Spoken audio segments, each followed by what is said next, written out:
नमस्कार विद्यार्थी मित्रांनो. तर आज आपण अपूर्णांक हा टॉपिक पाहूया. तर बघा, सोप्याकडून अवघडाकडे आपलं तत्व वापरून ही पूर्ण भाकरी आहे, ही अर्धी भाकरी आहे आणि आता त्याचा अपूर्णांक कसा लिहायचा. तर पूर्ण भाकरी म्हणजे 1/1 अपूर्णांक झाला. अर्धी भाकरी म्हणजे 2 भाग आहेत, एका भागाचे 1/2 झाला. पावभाग म्हणजे किती झाला, पाव भाकरी आहे, पूर्ण भाकरी आहे. पूर्ण भाकरी पाव भाग आहे तो एका भागापैकी त्यातला चौथा भाग आहे, म्हणजे 1/4 येणार आहे, म्हणजे 1/4.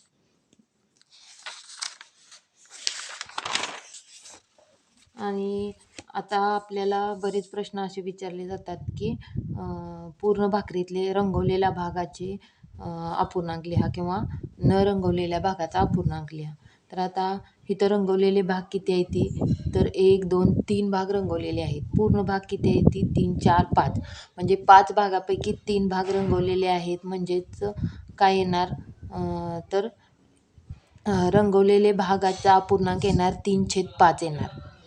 रंगवलेल्या भागाचा अपूर्णांक किती येणार 3/5. 5 पैकी 3 भाग रंगवलेले आहेत. आणि न रंगवलेल्या भागाचा अपूर्णांक काय येणार, तर पूर्ण भाग आहेत 5 आणि 2 न रंगवलेले आहेत, म्हणजे 2/5 हे न रंगवलेल्या भागाचा अपूर्णांक येणार 2/5. आता अपूर्णांकाचे वेगवेगळे अर्थ बघा.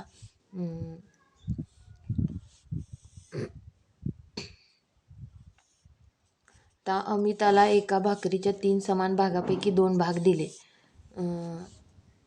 काय केले, अमिताला एका भाकरीच्या 3 समान भागापैकी 2 भाग दिलेत. 3 समान भाग केले ते 2 भाग दिलेत अमिताला. म्हणजेच काय, तर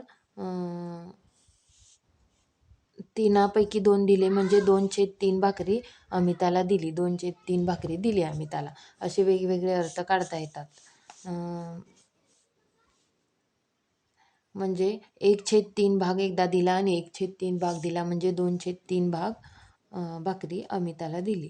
अशा पद्धतीनं काय झालेलं आहे, आपण इथं अपूर्णांकाचा काय घेऊ शकतो, अर्थ घेऊ शकतो. आता बघा, आपल्याला एक सारणी पूर्ण करायची आहे. तर अपूर्णांक आहे आपला 4/5. तर बेरीज रूपात कशी मांडायची, तर 1/5 हा अपूर्णांक 4 वेळेला आहे. 1/5 अधिक 1/5 अधिक 1/5 अधिक 1/5 यांची बेरीज जर केली तर 4/5 येते. पट रूपात किती, 1/5 या अपूर्णांकाची किती पट आहे, 1 2 3 4, 4 पट आहे. गुणाकार रूपात काय, पट म्हणजेच गुणाकार, 1/5 गुणुले 4 अशा पद्धतीने. किती वेळेला आहे, 4 वेळेला हा 1/5 हा अपूर्णांक आहे. तर अशा पद्धतीनं 3/4ची बेरीज रूपात मांडणी, पट रूपात मांडणी, गुणाकार रूपात मांडणी, किती वेळा असं आपण लिहू शकतो. 3/4 म्हणजे 3 वेळेला 1/4ची बेरीज करायची. 1/4 अधिक 1/4 अधिक 1/4. पट रूपात काय, तर 1/4ची काय आहे, 1 2 3, 3 पट आहे, म्हणजेच गुणाकार रूपात गुणुले 3 असं मांडायचं. आणि किती वेळेला आहे, तर 3 वेळेला किती आहे, 1/4 आहे. किती आहे, 1/4 आहे 3 वेळेला. आता तशाच पद्धतीनं 3/7चं करता येतं.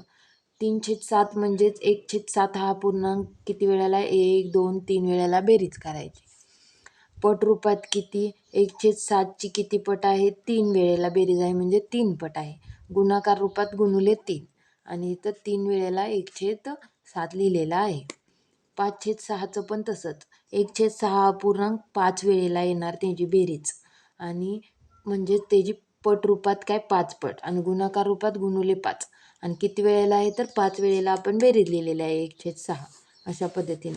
आता याच्यावरती बरेचसे प्रश्न विचारलेले जातात की रंगवलेल्या आणि न रंगवलेल्या भागाचा अपूर्णांक लिहा, अशा पद्धतीने प्रश्न असतात. तर आपण बघा, इथं आकृती दिलेली आहे. तर या आकृतीमध्ये रंगवलेला अपूर्णांक किती आहे, तर 1 2 3 आहे. 3 भाग हे काय ते आहे, ते रंगवलेले आहेत. कितीपैकी, तर हे रंगवलेले 3 आणि न रंगवलेले किती, 1 2 3 4 5, 5 आणि 3 8, म्हणजे रंगवलेला अपूर्णांक किती, 8 भागापैकी 3 भाग रंगवलेले आहे, म्हणजे 3/8 हा अपूर्णांक रंगवलेला अपूर्णांक झालेला आहे. वाचन कसं त्याचं येणार, 3/8. न रंगवलेला अपूर्णांक किती, तर 1 2 3 4 5 भाग आहे न रंगवलेला. एकूण भाग किती आहे ती रंगवलेले 3 आहे. ते 5मध्ये 3 मिक्स केले 8 झाले. म्हणजे न रंगवलेला अपूर्णांक किती झाला, 5/8 झाला. याचं वाचन 5/8. आता ही आकृती आहे चौकोनाची. ह्याच्यामध्ये पण रंगवलेला अपूर्णांक किती येईल, भाग बघायचे रंगवलेले 1 2 3 4 आणि एकूण भाग किती आहे ती हे 4 आणि हे 4 म्हणजे 8 झाले. मग रंगवलेले अपूर्णांकाचा अपूर्णांक किती येणार, 4/8 येणार आणि न रंगवलेला पण तेवढेच आहेत त्यामुळे तो पण 4/8च येणार. आता इथं पण आकृती आहे बघा खाली 3 नंबरची.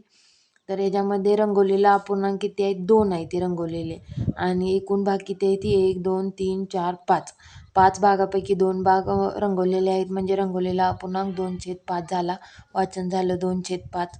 न रंगवलेले आहेत 1 2 3 भाग आहे ते आणि 3 रंगवलेले 2 म्हणजे 5 झाले. एकूण भाग 5. 5 भागापैकी 3 भाग न रंगवलेले आहेत म्हणजे 3/5 हा न रंगवलेला अपूर्णांक. वाचन झालं 3/5. आता इथं आकृती दिलेली आहे बघा. इथं रंगवलेला अपूर्णांक एकच आहे. भाग किती आहे ती 1 2 3 4 5 6. 6 भागापैकी 1 भाग म्हणजे रंगवलेला अपूर्णांक 1/6 झाला. आणि न रंगवलेला किती आहेत भाग, 1 2 3 4 5. 5 भाग न रंगवलेले आहेत. एकूण भाग आहेत रंगवलेला 6 म्हणजे 5 आणि 1 6. 6 भागापैकी 5 भाग न रंगवलेले आहेत. मग न रंगवलेला अपूर्णांक झाला 5/6 झाला. 5/7. आता इथं जे आपण 3 नंबरची आकृती बघितली होती सेम तसंच आहे. तर आहे रंगवलेले अपूर्णांक इथं 2 आहेत आणि एकूण भाग आहेत हे 2 आणि 3 4 5 6 7. तर हे 7 भागापैकी 2 भाग रंगवलेले आहेत म्हणजे रंगवलेला अपूर्णांक 2/7 झाला. आणि न रंगवलेला अपूर्णांक बघा, एकूण भाग आहेत बघा 7 आणि न रंगवलेले भाग आहेत 1 2 3 4 5. 5 भाग न रंगवलेले आहेत. 7 भागापैकी 5 भाग म्हणजे 5/7 हा अपूर्णांक झाला. तर आज आपण अपूर्णांक टॉपिकचं बेसिक पाहिलं. तर आपल्याला कशा पद्धतीनं अपूर्णांक आकृतीवरून लिहिता येतो ते पाहिलं. कसा तयार करायचा ते पण पाहिलं. तर आपण हे बेसिक येणं गरजेचं आहे. थँक्यू.